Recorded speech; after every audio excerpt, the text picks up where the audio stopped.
Never So Far Away by PoweredByTea.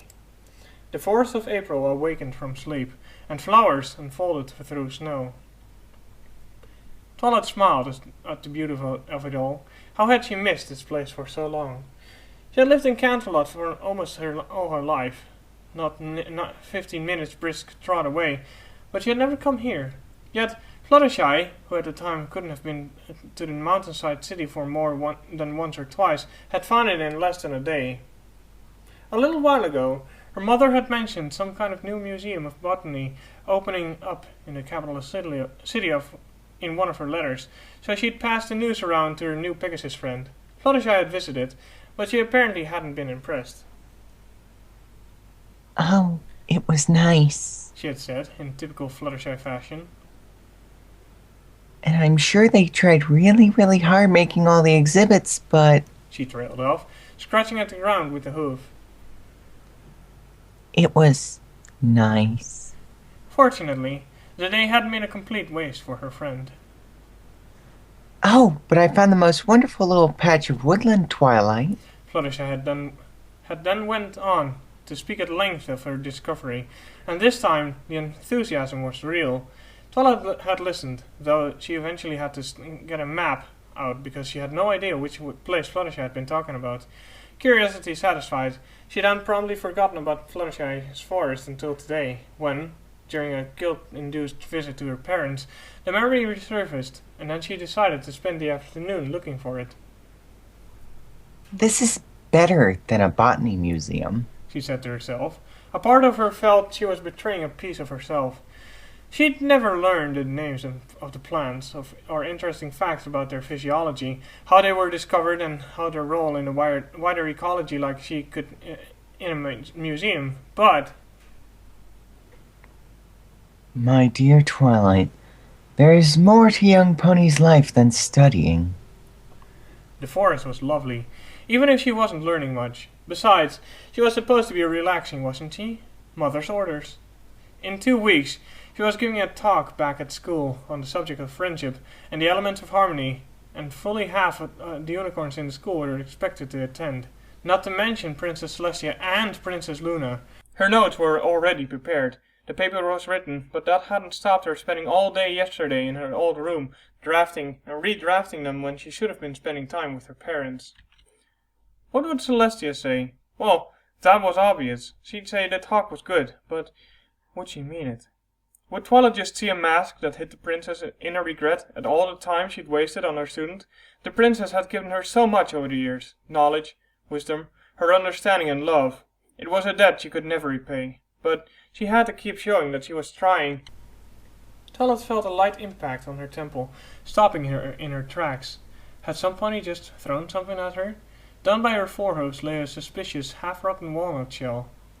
Puzzled, Twilight looked around for the perpetrator, noticing that there wasn't any walnut trees in her immediate surroundings. Is some pony there? She asked the forest. She couldn't see any ponies, and there were a few possible hiding places that she could. Another walnut shell bounced off the top of her head. Ow! What the? Now I know some pony is there. Wait, maybe she should look up. Typical unicorn thinking, forgetting to do that. Ramonage would laugh at her. Perched on a branch and looking for all the world like it was the most innocent creature in all of the wild world of Equestria, was a large, regal-looking bird with feathers the colors of fire. It burst out in a series of squawks that sounded like laughter, and then, to Twilight's surprise, flew down and landed on her back, her nostrils filled with a faint scent of ash and smoke. Philomena? Twilight asked. Really, there were only so many possible explanations for a phoenix this far north. When the bird squawked in affirmative, she asked, What are you doing here? Philomena squawked a few times in response.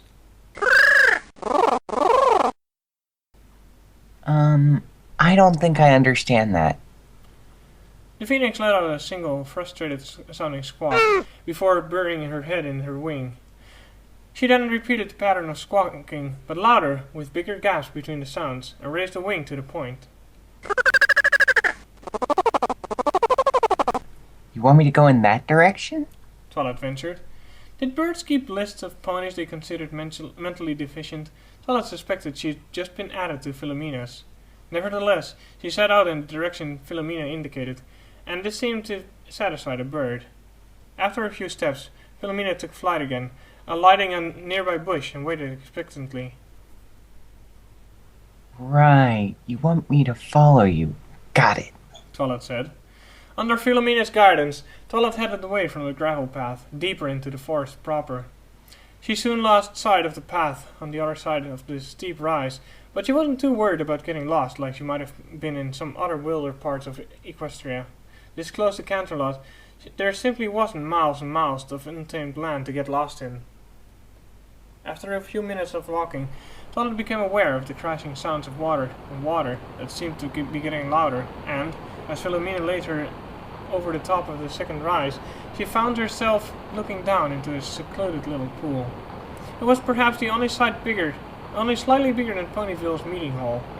It was surrounded on three sides by walls of dark, moss-covered rock, over which fell a small stream she had heard. Little bits of lingering winter ice clung to the edges of the pool, where the rocks provided shade. Above the walls, trees loomed, shielding the basin from every pony who was not flying directly above it. The pool itself, however, was not the focus of Twilight's attention. Sitting on a pebble beach before the water, watching a spray from the waterfall, was a large, white, winged mare, whose distinctive multicolored mane and tail shifted continuously as if blown by otherworldly winds. A familiar mare, but today there was something different about Princess Celestia. It was so obvious it took Twilight a moment to work out she wasn't wearing her usual regalia of golden crown, torque, and shoes. An avian vocalization from beside Twilight attracted the princess's attention. As her mentor's eye fell on Twilight, she vaguely felt like she should be panicking, but strangely, the feeling never came. Twilight, Princess Celestia greeted her, with ever slightest hint of surprise. I wasn't expecting to see you today. Nor I you, Princess. But I guess Philomena had other ideas. Her laugh at the end of the sentence sounded like a little awkward to her ears. Oh well. Do come down, The princess called up. The route to the bottom was a little steep, and Twilight was no mountain goat. She managed to get only half the way down before something under her left forehoof slipped, leaving her precariously balanced and in serious danger of taking an undignified slide to the bottom. She shifted her weight slightly and promptly slipped forward an inch. A miniature avalanche of tiny stones bounced down on the beach. She considered her next move carefully. To hay with it, she lit her horn and teleported herself down to her mentor's side. It's a bit tricky to get down here without wings, isn't it? The princess said, with that sly smile of her. Yes. Twilight said with a slight chuckle. She looked about. Wow, you wouldn't think you were anywhere near Canterlot from down here. It was indeed the truth. With the high cliffs blocking the vision and the waterfall drowning out any distant sounds, it really was possible to imagine oneself in the center of some vast, wild forest, rather than a 5-minute walk from the well-maintained public path full of afternoon dog walkers and parents with foals. The illusion was only slightly spoiled by the intrusion of the top of the white mountain over the treetops. Princess Celestia had returned to watching the waterfall, and Twilight felt an urge to break the silence. What are you doing here, Princess? I thought you'd be busy, She floundered. What was it that princesses did all day? bouncing tax laws? She suspected that some rather prominent piece of popular fiction featuring the princess, notwithstanding ancient tax laws and signing things, only formed a small part of Celestia's and Luna's duties. Not that there's anything wrong with you being here. She added hastily. Damn it! How had she been so self-absorbed and oblivious that she had spent over 10 years with Princess Celestia without picking up anything about the specifics of what the princess did? Wait, don't answer that, Brain. Moving on. Fortunately, she didn't need to worry about accidentally offending her mentor, because the pony princess simply smiled at her, impishly almost. Ordinarily, yes. But today is one of those rare and wonderful days where there appear to be no disasters unfolding, no foreign dignitaries visiting, and nothing else is happening that needs my immediate attention. So, today's your day off? Twilight asked. Just the afternoon, I'm afraid. The princess replied. So what are you doing here, Twilight? The same, I guess. Twilight said. I was in Canterlot visiting my parents, but Fluttershy said I really needed to have a look at these woods sometime, so here I am. I find it is important to occasionally take some time to renew one's self. The princess said. Isn't that right, Philomena? The phoenix, who was now perched preening herself on a nearby rock, squawked in response. It isn't often I get time to spend time alone without having to worry about other ponies. Twilight grimaced. Oh, well, if you'd prefer to be alone, She said, moving to stand. I'll just get out of your mane. Nonsense, Twilight. The princess said, pushing her back down with a gentle hoof.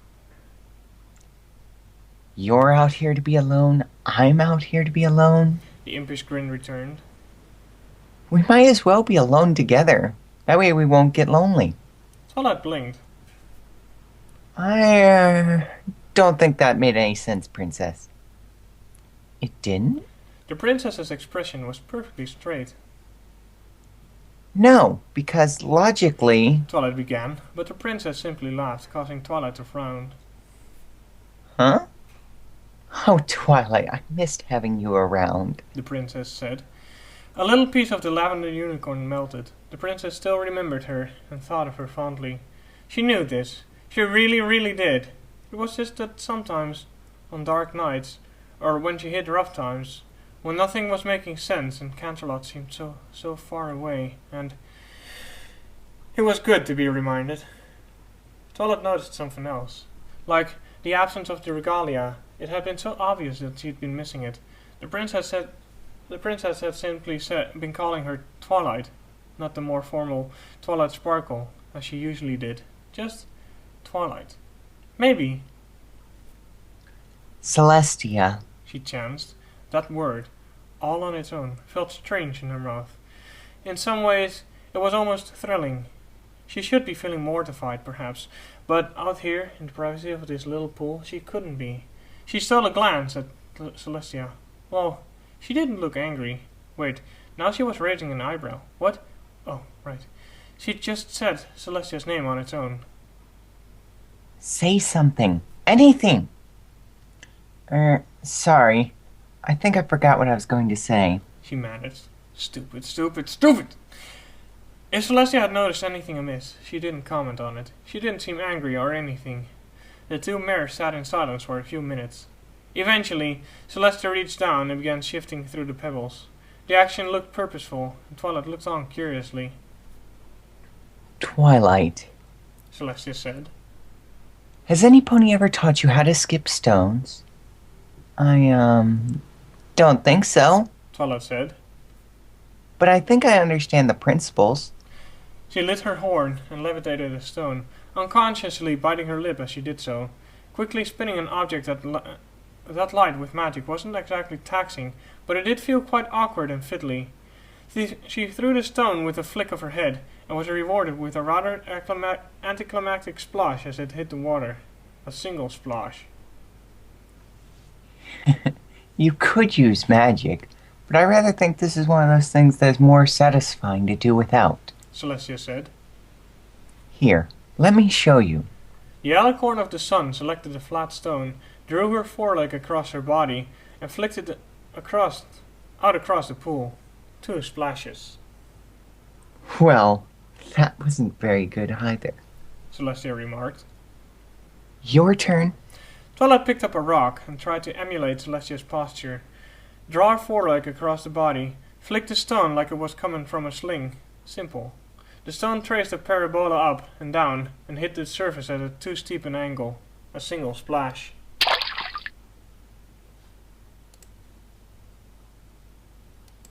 Let me try that again, Twilight said.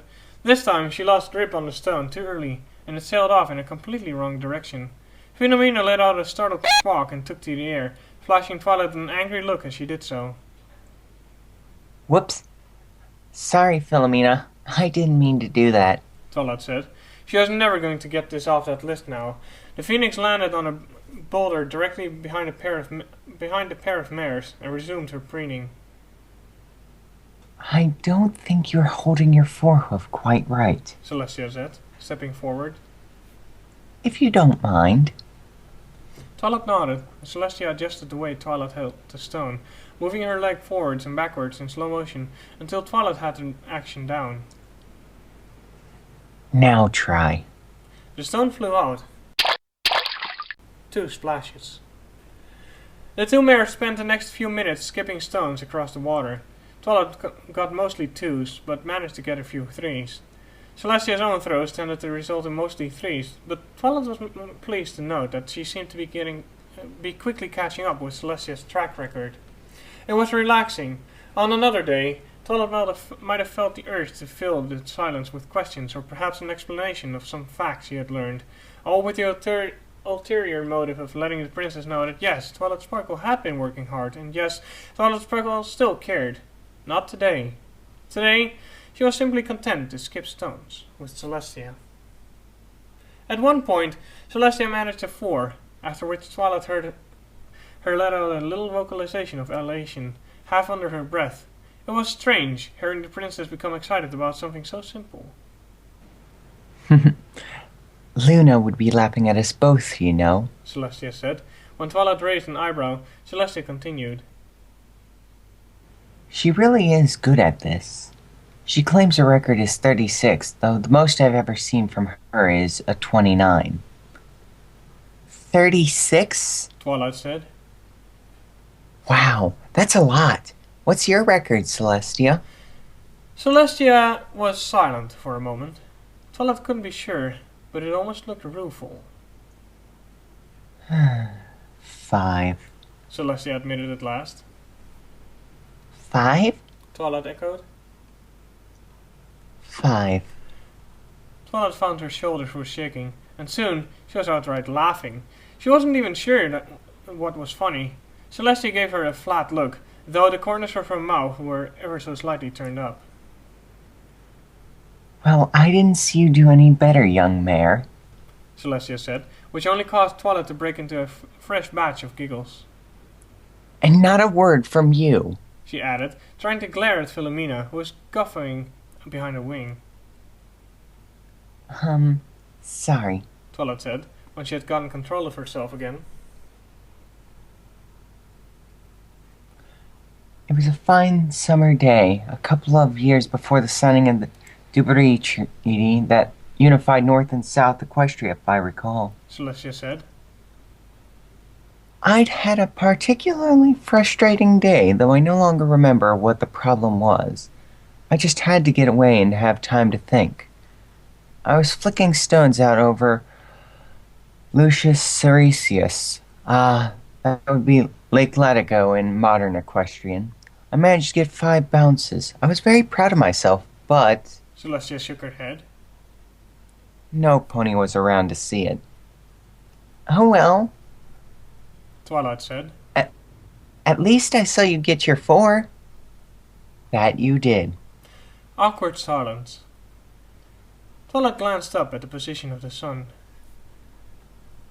Oh no. I said I'd be back at my parents' by 5 o'clock, so we could have a nice family meal together. Well, you'd best be off then. I, too, should really get back to the palace. Okay, princess. I'll see you at your presentation. I'm looking forward to it. Oh, right, the presentation, Don't worry, Twilight. Celestia said. You'll do fine, and even if you don't, I'll still be proud of you. Really? Asked Twilight, too hopefully. Of course I will. Celestia said. Then, after a moment, Twilight, do you think less of me now that you know that I am, without doubt, Equestria's worst stone skipper? No, Princess, of course not. Twilight replied immediately. Oh? Celestia said, raising an eyebrow. Why not? Because it's just some silly stone skipping. Twilight said, wondering where Celestia was going with this. What kind of pony would I be if I cared about that? Then you think so little of me. Celestia said. That you believe I would not forgive you as you have just forgiven me? A knife twisted in Twilight's gut. That wasn't it at all. Well, what I mean is... She stammered in protest, but floundered. This was different. How? But surely, maybe from the point of view of... She closed her mouth. Checkmate. She was surrounded on all sides, left unable to escape. She had been outwitted and outmaneuvered. Her only option was the white flag, and she couldn't be happier to fly it. Thank you. Was all she could say. If there turns out to be some problems with your new theories... Celestia said, smiling again. And I doubt there will be. Remember, of the ponies attending, only one is a genuine living, breathing wielder of the element of magic, and she will be giving the talk. But if there's a problem, then as your mentor, we can work it out together. But as your friend... Twilight's breath caught. I do not give a rotten hay bale about how some talk went. I will be there for you if you need me, never so far away as you might think. Twilight basked in the words of, and for the moment, simply allowed herself to be loved just this once, despite all her faults and shortcomings. But like all moments, it had to end. I'll try not to forget that, Princess. But I will. She thought glumly. I'll try, but I'll just start worrying again. I'll convince myself I can't possibly be good enough for you, or that Twilight. Celestia said, interrupting her ruminations. If you ever need to remember today, Celestia continued, seeming to read her thoughts. Just for some reason, remember this. You can skip stones now, and you couldn't before. Twilight reached down and picked up another small stone. It was undeniably true. She had learned to skip stones. See you in 2 weeks, my faithful student. Celestia's horn briefly glowed a rich gold, and the gleaming white unicorn dissolved into a sun-colored mist, which flowed upwards and out of the basin. Philomena took to wing and followed, leaving Twilight alone in the pebble beach, holding her stone. Her doubts and worries crept back up over the edges of the basin, ready to gallop down the walls and consume her once more. The afternoon's events were already seeming a little unreal. Had she really? Did the princess really name her a... She drew her foreleg across herself. She was lazy, spoiled, a fraud. She didn't deserve the trust and love she had received. Only dumb luck had prevented her exposure. These things, they were not true. She knew this. She really, really did. She just had to remember. The stone flew out across the water. 5 splashes. Twilight Sparkle looked about at her completely empty and witnessless surroundings. Darn it! She chuckled, clapping her hoof to her face. The end.